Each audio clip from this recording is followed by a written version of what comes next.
So tell me about the rates that you were getting, that your dad was getting for the rock. Well, it was 3 pence a ton, and as far as I can remember, income tax started in then, and they were taking half of that because it was unearned income. Yeah. Mm-hmm. But it was still a wee bit of money, you know. Well, then he had horses and carts working on the quarry, stripping soil off the rock, and also drawing stones to the breaker, and they were getting £8 a week for those, and there was no driver. George Gregg supplied the driver. Mm-hmm. So when the horses were working in the quarries like that, I'm not just thinking about the horses' feet. Were the Clydesdales? Aye. So was there any special protection for their feet or anything? No, they were just shod horses. Right. I guess rock would be hard on feet. Well, bruises and stone bruises. The trouble that I can remember keeping carts, because the stones, those pictures, they tore the sides and the bottom out of the cart in no time, and it had to be lined in with steel, you see, to save it. Hello folks. You make all sorts of rough draft when you're out and about, Samuel, don't you? Well, come in and sit down, Stephen, because you're on video here. We're just talking. And it was probably being recorded too. You were. I can remember the soldiers training in the fields here, and they were. Oh, there was this man at the front. I don't know where he was a sergeant, but the shouts of that man, those men, they were creeping up the hill, one of our back hills, and whenever he shouted, the tin hat went right down onto the ground like that. And of course, where was I? I was creeping 20 yards behind him. And of course, the sergeant came to my father and said it wasn't safe for me to be there, and he would rather I wasn't there. But it was hard to keep me away from practicing as a soldier. And keep the rifle up out of the gutter still. Yeah, so. And they crept on the rail bit. They crept on the rail bit and the rifle. Post. You know, this elbow here was motivating them forward. Yeah. So how did that work? Did they? I mean, if you were farming and you just went out into the field and there were soldiers about, I take it they come in and told you they were going to be doing an exercise in your field or something? Well, it would always be in the grass field, you know. Yeah. They'd always come and say they were in the grass field, you see. And they were friendly enough and all right, you know. Yeah, well, I'm assuming they had an agreement with your father to do that, or maybe they could just come and tell you they were doing it. Well, they would say they were coming here to and he just agreed, and that was that. All on the one side, Ivan. Yeah. All on the one side, just trying to keep the Germans at bay. Yeah. Well, I can imagine. I can see myself yet creeping up behind these boys. I was in the army. Oh dear. I'm looking at the quarry now, and I'm just picturing a hive of activity and all going on. So was the steam engine and everything, did it come to drive the rock breaker right at the very beginning, or was it? Steam engine, yes. Yeah. So was there much noise of that? You would have smelled the steam and all that. You would hear the odd belch and a cloud of smoke. Yeah. But those were tremendously maintained machines. Yeah. And they never gave any trouble that I could see. How many of those There was 2 blacksmiths, and one of them was a local man called Tommy McGrattan. Yeah. Who served his time with late Andrew Filson. Yes. And he maybe didn't know so much about sharpening and tempering. Yeah. Putting a hard edge on those things, until he came there. But there, there was a wee blacksmith there, and I can remember his name was Tommy Robinson, and he came from Ballymoney. Right. And if I was missing, that's where I was, watching those two men.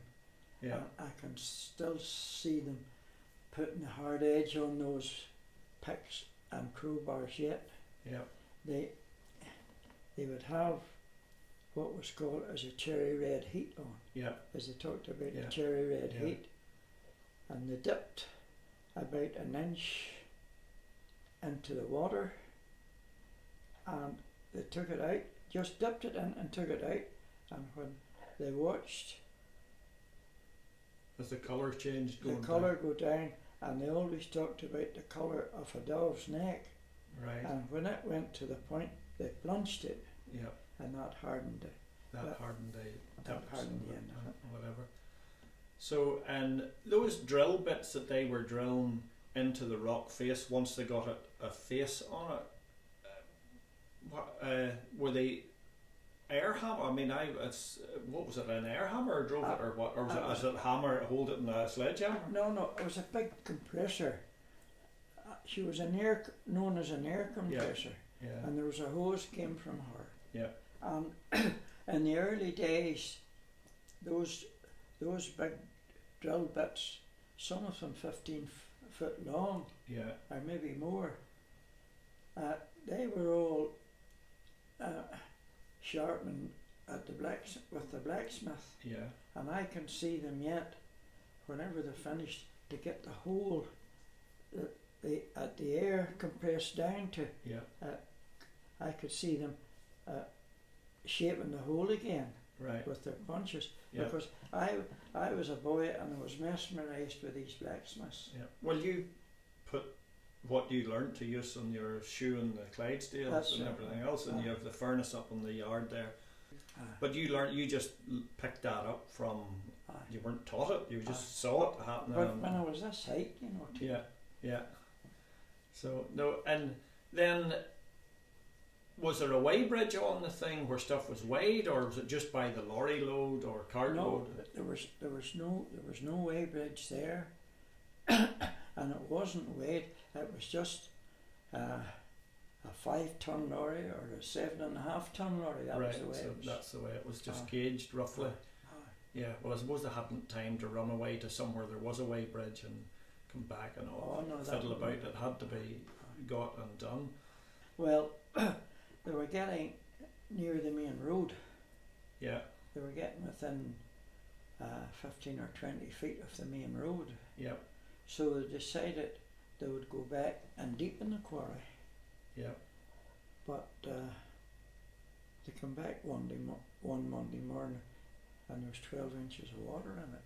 Yeah. They had hit several springs Yeah. in the water, and that water was lovely, shining, clear, clean water. Yeah. Well, it's still, you're using it still on the farm today. Well, this dry year means that I see the boys drawing water there to cattle. Yeah, there's a shortage on the water main was burst or whatever. Mm-hmm. So then that was kind of the working setup. Those blacksmiths, they were local boys then. Did they have a caravan with them, or what way did they work? You see, George Gregg and Sons, they had 3 caravans there, and there was 4 men in each one.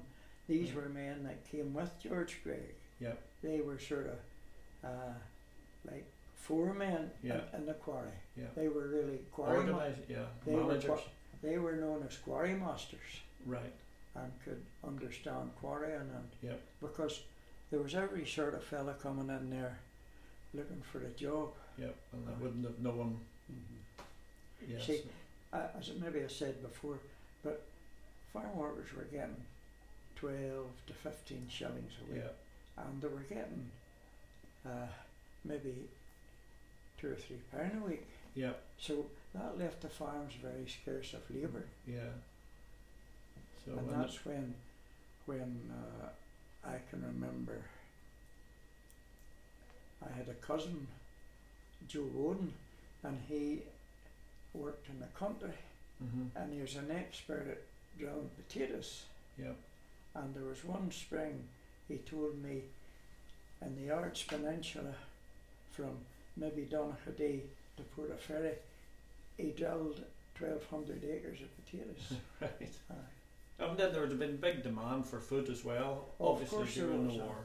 You see, Wartime. in England, potatoes were rationed, you know. Yeah. Yeah, well, the farming kind of thing, had your own supply of stuff, and That's right. you know, it was kind of a different. But all those workmen that would have been there, they would have been in towns or villages, and although people probably had a good garden in those days and gardening for That's a right. bit, but I can remember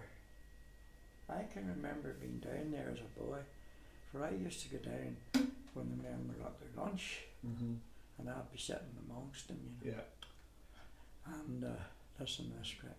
And I heard those men saying, if Britain doesn't stop retreating in France, the Germans will be here in 2 weeks. Yeah. I heard men say that. Yeah. But Field Marshal Montgomery went out to France at that time, and he says, stop this retreat. Yeah. He stopped that retreat. Yeah. No, well, it was in the balance for it. Was, so it really, it really was. So, those blacksmiths, did you say they worked under a canopy? Just a canvas awning sort of thing? No, outside. Just totally out in the open? They had this wee portable forge that they turned with the handle to blow up. Yeah. Well, they were working down in amongst the trees where it was there's a bit of shelter, you see. Right. And that's how they worked there. So, and then the lorries that were drawing this away, they were Air Force lorries or military or? And tractors. There were some private tractors drawn as well. Yeah.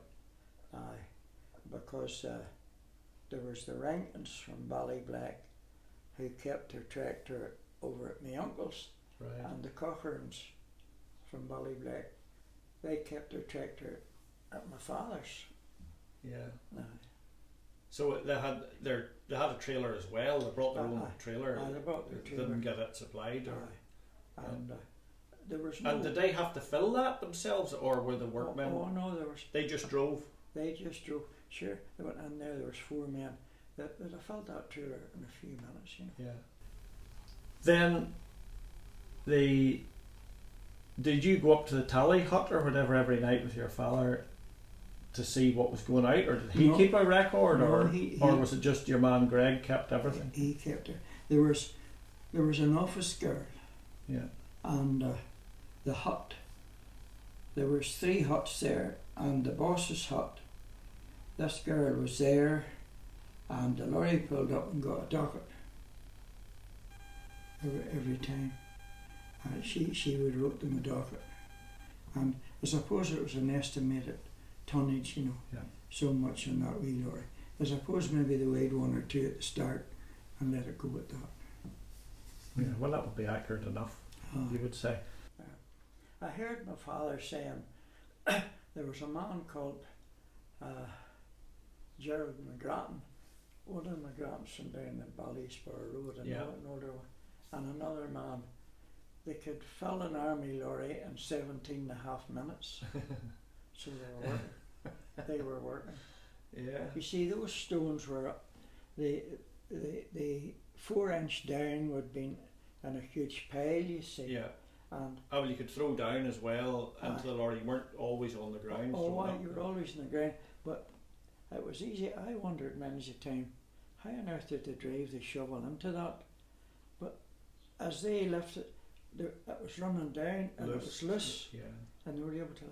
And those shovels were lifting 2 or 3 stone. I would say 3 stone at a time, or maybe more. You know. Going to the actual airfield and aeroplanes and seeing, I take it you were seeing them out flying in and out. Was it daily, morning, noon and night they were flying in and out of the airfield? Or? Well, they always trained through the day. You see, they were training pilots there, and there was Hurricane and Spitfires. That was the two planes I had, and oh dear me, they would be manoeuvring in the sky and turning those things over. And I was up in one of the back hills as a boy one day, and this plane was manoeuvring. Just suddenly she got a huge bang, and she started to do spiral, you know. Yeah. And I watched her, and she fell in a field just in behind Ballycrown Chapel there, and the flames rose in the air. I never saw anything like it. And the pilot didn't get out of her. Yeah. He was burned alive in her. And my cousin and I, we had wee bicycles, and we thought we would go to see this plane that evening. And you know, there was only a bit of framework left, because she wasn't away until the next day. Yeah.